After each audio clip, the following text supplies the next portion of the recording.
အဖွဲ့လိုက်အပန်းဖြေခီးသွားဖို့စရင်ကြီးညာပြီးပြီးဘာမှမရှိတော့ရင်အစည်းအဝေးသိမ့်မယ်အကူချမ်းအခုပြောစရာရှိလို့ဘာလို့အပန်းဖြေခီးသွားမယ်စရင်ထဲမှာကျွန်တော်နာမည်မပါရတာလဲဂျန်ရွီအဲ့ဒါခဏနေမှပြောကြမယ်လေ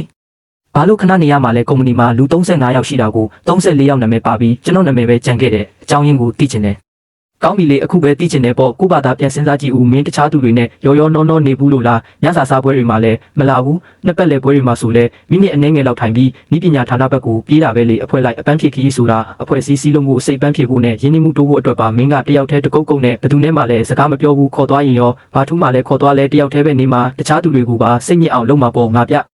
ဩဒါမှန်လားသူတို့တွေပဲပြောပြပါလိမ့်မယ်ဂျန်ရွေကသူတို့နဲ့စကားဘယ်နှခုများပြောဘူးလို့လဲအဖွဲ့လိုက်နေဖို့ဆိုတာအတူတူနဲ့တူတူပြောဖို့လိုတယ်တူလိုက်သွားရင်ဘသူကသူနဲ့အခန်းတူနေချင်ပါလဲအကူချန်ပြောတဲ့အဖွဲ့လိုက်စီလုံးညီညွတ်မှုဆိုတာဘာကိုဆိုလိုတာလဲလူတိုင်းနဲ့အတူတူစားအတူတူပြောအနောက်ကနေလိုက်ချုံမော့နေရတာကိုပြောတာလားဒါမှမဟုတ်ကိုတာဝန်ကိုကိုကြည်ပေါ်အောင်လုပ်တာကိုပြောတာလားမင်းဘာကိုဆိုလိုတာလဲကျွန်တော်3နှစ်အတွင်းကုမ္ပဏီကိုဘယ်လောက်အထိအဆင်ပြေအောင်လုပ်ပေးခဲ့လဲကျွန်တော်တယောက်တည်းဤပညာဌာနရဲ့အလုပ်80ရာခိုင်နှုန်းကိုတင်ထားတာအကူအောက်ကလူ6ယောက်ပေါင်းမှကျွန်တော်ရေးတဲ့ကုတ်တဝက်တောင်မရှိဘူးဒါကိုပဲအကူကစီးလုံးမှုမရှိဘူးလို့ပြောနေတာလားဂျန်ရွီမင်းကရှိမှအလုပ်စူးစမ်းပြမနေနဲ့ဤပညာကျွမ်းကျင်ရင်ရောဘာဖြစ်လဲကုမ္ပဏီမှာဤပညာတစ်ခုတည်းနဲ့ယက်တည်နေတာမဟုတ်ဘူးမင်းကလူတွေနဲ့မပေါင်းတဲ့အတွက်မင်းဖြစ်ပဲဒါဆိုလူ35ယောက်သွားမဲ့ခီးမှာ34ယောက်သွားပြီးကျွန်တော်တယောက်တည်းကြံခဲ့တာကကျွန်တော်ဖြစ်ပေါ့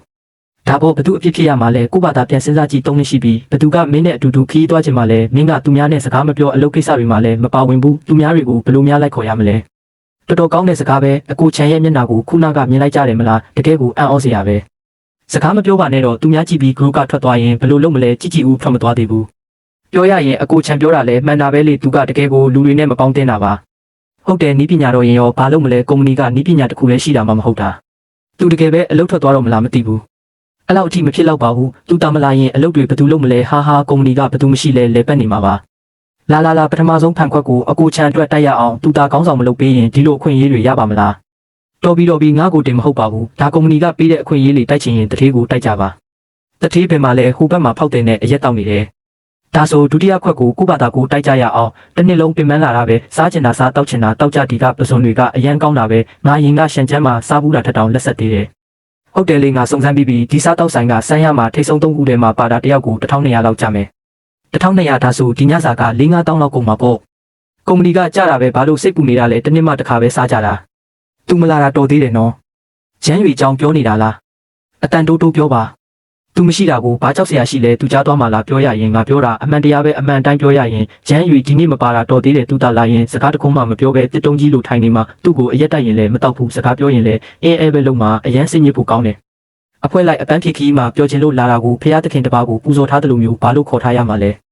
မင်းပြောတာတော်တော်ဆိုးတာပဲ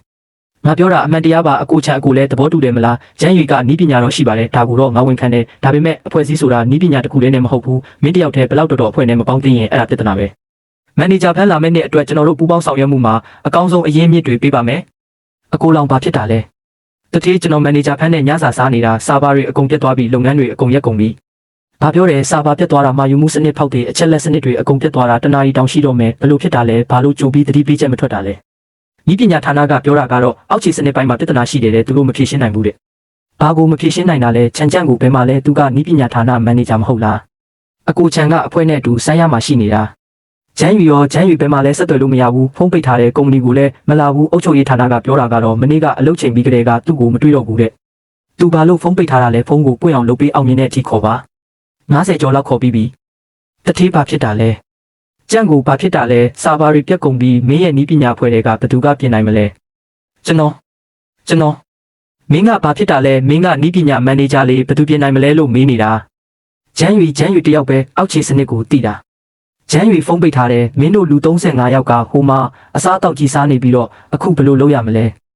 ကျွန်တော်အခုချက်ချင်းဆက်သွယ်လိုက်ပါမယ်မင်းဆက်သွယ်တာဘာလို့ရမှာလဲ तू မင်းကိုဘလို့ဘွားလှုပ်ထားတာလေမင်းတို့အဖွဲ့ထဲမှာပြောတဲ့စကားတွေကို तू အကုန်မြင်နေတာ तू တကယ်ဖုန်းပိတ်ထားတာပါ तू စိတ်ကောက်နေတာပဲလို့ထင်ခဲ့တာစိတ်ကောက်နေတာကိုကုမ္ပဏီတစ်ခုလုံးရှိမှ तू ကလူတွေနဲ့မပေါင်းသင်းဘူးလို့ပြောပြီးစိတ်ကောက်နေတာလို့ပြောနေတာလားကျွန်တော်နောက်နေတာပါနောက်နေတာတဲ့ကုမ္ပဏီတစ်မိနစ်ကို9200ဆုံးရှုံးနေတာကိုနောက်နေတာလို့ပြောနေတာလားဒီနောက်ပြောင်မှုကဘယ်လောက်တန်လဲမင်းရောနိုင်မလားအကိုကြီးရှိလားကုမ္ပဏီမှာပြဿနာတက်နေတဲ့အကိုမြင်လားစာပြန်ပေးပါဦးသူကျွန်တော်ကိုဘလော့လုပ်ထားတယ်ကျွန်တော်လည်းဘလော့လုပ်ခံထားရတယ်သူကလုပ်ငန်းသုံးအဖွဲ့တွေထဲကနေအကုန်ထွက်သွားပြီးမနေ့ညကတည်းကထွက်သွားတာ ဘာလို့အစောကြီးကလေးကမပြောတာလဲကျွန်တော်ပြောတာရောအကျိုးရှိလို့လားမီတင်မှာသူ့ကိုအထင်သေးတော့ကကျွန်တော်ပြောတာမင်းတို့နားထောင်ခဲ့လို့လားအဖွဲ့ထဲမှာသူမပေါင်းသင်းဘူးလို့ပြောတော့ကကျွန်တော်ပြောတာနားထောင်ခဲ့လို့လားမင်းတို့အကုန်လုံးရေမောနေကြတာလေတယောက်မှသူ့အတွက်မပြောပေးခဲ့ဘူးအခုပြဿနာတက်တော့မှသူ့ကိုတတိရတာလားစပြောတာကြားပြီးအခုချက်ချင်းသွားပြီးဂျမ်းရွေကိုရှာလိုက်ပါကောင်းပါပြီအခုပဲသွားလိုက်ပါမယ်ချန်ချန်ကိုအခုချက်ချင်းအမြန်ဆုံးလေရင်လက်မှတ်ဝယ်ပြီးပြန်လာခဲ့ကောင်းပါပြီအခုပဲဝယ်လိုက်ပါမယ်ဂျမ်းရွေမင်းနောက်ဆုံးတော့နိုးလာပြီလားဘာကိစ္စလဲစာဘာတွေအကုန်ပြတ်နေတာ73နာရီရှိပြီးတထေးကကျွန်တော်ကိုမင်းကိုလာရှာခိုင်းတာကုမ္ပဏီတစ်ခုလုံးမှာမင်းပဲပြင်နိုင်တာပြီးတော့ရောဒီနေ့အစည်းအဝေးမှာပြောတဲ့စကားတွေအကုန်ကြားပြီးကျွန်တော်နာမည်မပါတာလည်းသိတယ်အဲ့ဒီစကားတွေကဘယ်လောက်ထိနာကျင်စေလဲဆိုတာလည်းသိတယ်ဒါပေမဲ့တခြားသူတွေကိုကြောက်လို့ဘယ်သူမှမထွက်ရဲကြဘူးတောင်းပန်ပါတယ်မင်းဒီကိုလာတာတထေးကလွတ်လို့လားသူမင်းကိုတောင်းပန်ခိုင်းလိုက်လို့လားမင်းကိုတောင်းဆိုချက်တွေတင်ခိုင်းလိုက်လို့လားအဲ့ဒီတော့သူကမင်းကိုစာပါပြင်ဖို့တောင်းပန်ခိုင်းတာပေါ့ဟုတ်လားတထေးအခုဖုံးဆက်တာကကျွန်တော်ကိုဆဲဖို့လားဒါမှမဟုတ်ပြန်လာဖို့တောင်းဆိုတာလား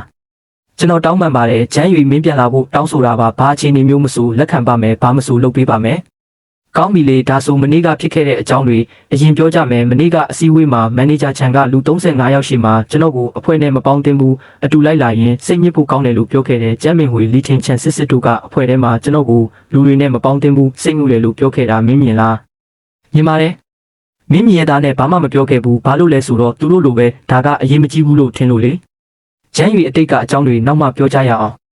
အတိတ်ကအကြောင်းတွေနောက်မှပြောရအောင်ဟုတ်လားတထေး3နှစ်ရှိပြီကျွန်တော်ကိုဘယ်နှခါလောက်ဖက်လုပ်ခဲ့ဘူးလို့လဲ3နှစ်လောက်ကကျွန်တော်ကုမ္ပဏီထဲဝင်လာတော့ကစာဘာဆိုတာတပတ်ရပစ္စည်းအိုကြီးပဲကျွန်တော်3လအတွင်းမှာစနစ်တစ်ခုလုံးကိုသူများကနေစပြီးတိစောက်ခဲ့တာပထမနှစ်မှာလုပ်ငန်းတွေနှစ်ဆတိုးတက်လာတယ်ဒုတိယနှစ်မှာအကြီးကကုတ်ပေါင်း8000လောက်ရေးခဲ့တယ်တတိယနှစ်ဖြစ်တဲ့ဒီနှစ်မှာတော့လူ35ယောက်ဆန်းရကိုသွားတဲ့အခါကျွန်တော်နာမည်ပဲပါမလာခဲ့ဘူးမန်နေဂျာချန်ကကျွန်တော်ကိုလူတွေနဲ့မပေါင်းသင်းဘူးတဲ့ကျွန်တော်လူတွေနဲ့မပေါင်းသင်းတာဟုတ်ပါတယ်ဘာလို့လဲဆိုတော့သူတို့ညစာစားနေချိန်မှာကျွန်တော်ကိုရေးနေရလို့ပါသူတို့စကားပြောနေချိန်မှာကျွန်တော်ပြဿနာတွေကိုဖြေရှင်းနေရလို့ပါသူတို့အပန်းဖြေခီးသွားနေချိန်မှာကျွန်တော်စာပါကိုစောက်ရှောက်နေရလို့ပါကျွန်တော်လည်းသူတို့နဲ့အတူတူပြောချင်တာပေါ့ဒါပေမဲ့အဲ့ဒီခွင့်ရေးကိုဘယ်သူကပေးဘူးလို့လဲဂျမ်းရွေဒါငါအမားပါအဖွဲ့ကိုကောင်းကောင်းမစီမံနိုင်ခဲ့တာငါအမားပါမင်းပြန်လာခဲ့ပါဘာအခြေအနေပဲဖြစ်ဖြစ်ငါအကုန်ဖြည့်ဆည်းပေးမယ်အခု1မိနစ်ကိုဘယ်လောက်ဆုံးရှုံးနေလဲသိလား9200လေးကျွန်တော်နဲ့စကားပြောနေတာ2မိနစ်ရှိပြီအခု3,400ဆုံးရှုံးသွားပြီဆက်ပြောဦးမလားမင်းတောင်းဆိုတာအကုန်လုံးလက်ခံမယ်ပထမချန်ချန်ကိုအများရှိမှတောင်းပန်ခိုင်းပြီးဤပညာဌာနကနေပြောင်းရွှေ့ပေးရမယ်ဒုတိယဤပညာဌာနရဲ့ဝန်ထမ်းကဲဖြတ်မှုတွေနဲ့လုပ်ငန်းစီမံချက်တွေကိုကျွန်တော်ကပဲအပြည့်အဝတာဝန်ယူရမယ်သဘောတူတယ်တတိယဒီတစ်ခါဆန်းရခီးစဉ်အတွက်လူ35ယောက်ကုန်ကြတဲ့ငွေကိုကျွန်တော်နဲ့ကြံခဲ့တဲ့ဝန်ထမ်း2ယောက်ကိုအပိုစုကြီးဖြစ်ပေးရမယ်သဘောတူတယ်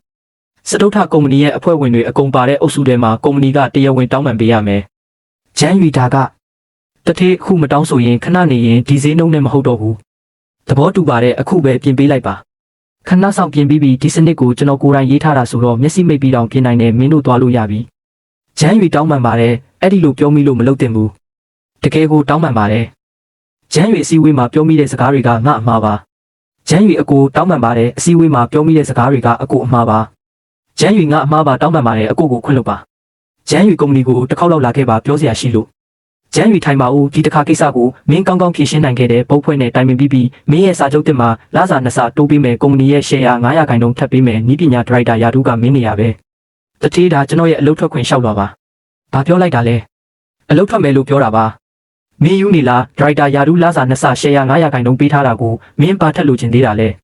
တထေးအခုပေးတာကလေးစားမှုမဟုတ်ဘူးဈေးဖြတ်တာပါဘာကွာခြားလို့လဲကွာခြားတာကလေးစားမှုဆိုတာနှလုံးသားထဲကလာတာပါဈေးဖြတ်တာကတော့တခုခုကိုဝယ်ဖို့အတွက်ပဲကျွန်တော်ကိုပတ်စံပေးပြီးယာထူးပေးလိုက်ရင်အဲ့ဒီနေ့ကကိစ္စတွေကိုမေ့သွားလိမ့်မယ်လို့ထင်နေတာလားဒါပေမဲ့ကျွန်တော်မမေ့ဘူးအဲ့ဒီနေ့ကကိစ္စတွေကိုဖြေရှင်းပြီးပြီလို့ထင်နေတာလားချန်ချန်ကိုပြောင်းလိုက်ပြီးတောင်းပန်လိုက်ပြီးဒါဆိုရင်ဘာထက်လို့ချင်သေးလဲလို့မေးနေတာလား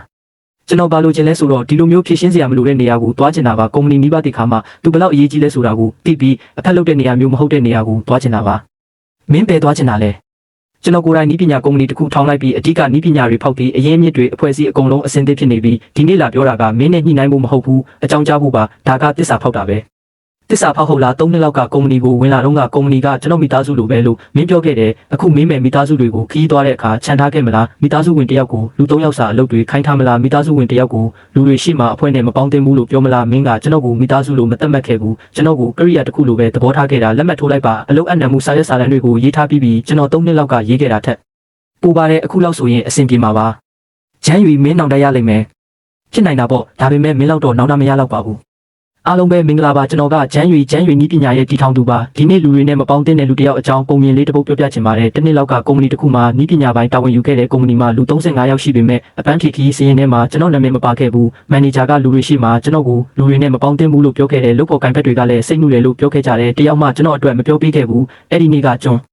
တော်ဖုန်းကိုပိတ်ပြီး73နာရီလောက်အိတ်လိုက်တယ်အဲ့ဒီ73နာရီအတွင်းမှာတထေးကကျွန်တော်ကိုဖုန်းဆက်လိုက်လုပ်ဖို့ကိုင်ဘက်တွေကအုပ်စုထဲမှာတောင်းပန်လိုက်နေဖြစ်ခဲ့ကြတယ်ကျွန်တော်ပြန်သွားခဲ့တယ်စာပါကိုပြင်ပေးခဲ့တယ်တောင်းပန်မှုနဲ့လေးစားမှုကိုပြန်တောင်းခဲ့တယ်ဒါပေမဲ့နောက်ဆုံးတော့ကျွန်တော်ထွက်ခဲ့တယ်သူတို့ပေးတာကလေးစားမှုမဟုတ်ဘူးဈေးဖြတ်ခြင်းပဲပြီးတော့ကျွန်တော်ဈေးဖြတ်ခံဖို့မလိုဘူးတချို့ကကျွန်တော်ကိုသူတို့ကိုမုန်းလားလို့မေးကြတယ်ကျွန်တော်ကမမုန်းဘူးလို့ပြ